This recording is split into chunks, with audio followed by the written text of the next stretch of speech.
नमस्कार दोस्तों। हमारे देश भारत में पुराने समय से ही सांपों को पूज्य माना जाता है और सांपों के बारे में पौराणिक किस्से कहानियाँ प्रचलित हैं। इन्हीं में से एक कहानी प्रचलित है नागमणि की।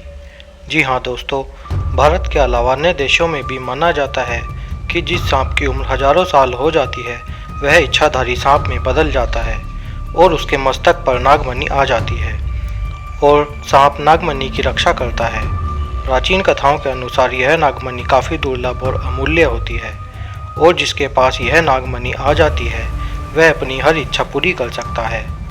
भारत में प्रचलित इसी तरह की एक कहानी नागमणि से जुड़ी हुई है जिसके बारे में लोगों का मानना है कि यह घटना सच्ची है। आज हम आपको इसी नागमणि की कहानी के बारे में बताएंगे, तो चलिए वीडियो शुरू करते हैं। दोस्तों, यह घटना हरिद्वार के गंगा घाट की है। यहाँ पर एक व्यक्ति ने एक ऐसे नवयुवक को देखा जिसका शरीर का ऊपरी भाग तो गोरा था लेकिन कमर से नीचे शरीर का रंग काला था। उस व्यक्ति को नवयुवक का ऐसा शरीर देखकर बड़ी हैरानी हुई और उसने उस नवयुवक से पूछा, भाई तुम्हारा शरीर नीचे से इतना काला क्यों है? तो उसी नवयुवक ने अपने साथ घटी घटना को बताना शुरू किया कि उसके साथ यह हादसा राजस्थान के बाड़मेर जिले में घटा, जो कि पाकिस्तान के बॉर्डर से लगता हुआ ज़िला है और वहाँ बहुत गर्मी है, लेकिन फिर भी भारतीय सेना पूरी मुस्तैदी से तैनात रहती है। नवयुवक ने अपना नाम अमन बताया। अमन 12वीं की परीक्षा पास कर चुका था और भारतीय सेना में जाने की तैयारी कर रहा था, किंतु अभी सेना की भर्ती निकली नहीं थी। तब तक अमन अपने घर में खाली बैठा बैठा ऊब सा गया था।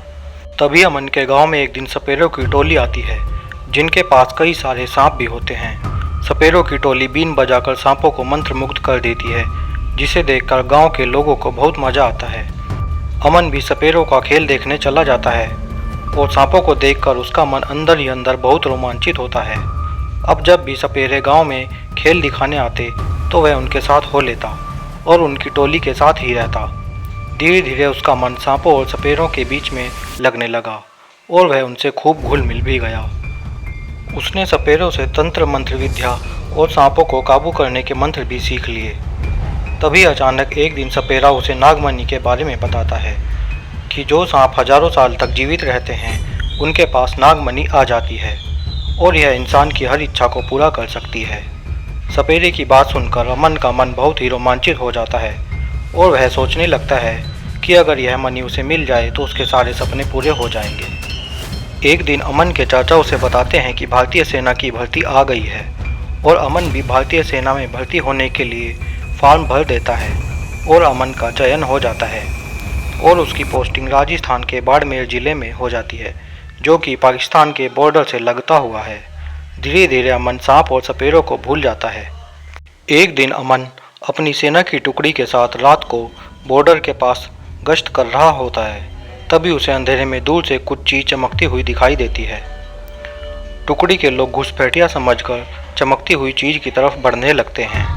तभी अमन अपने साथियों से कहता है कि बैकअप के लिए यहीं रुको, मैं देख कर आता हूँ, और अगर घुसपैठिया फायरिंग करे तो तुम भी जवाबी कार्रवाई कर देना।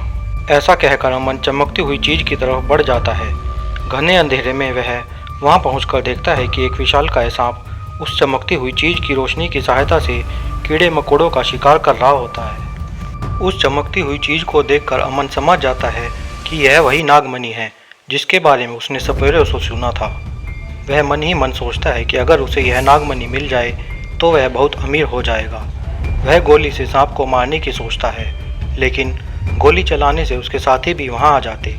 यह सोचकर वह अपने भारी हथियार और भारी कपड़ों को उतार देता है और जैसे ही सांप नागमणि से दूर जाता है वह नागमणि को उठा लेता है और जंगल की तरफ भाग जाता है।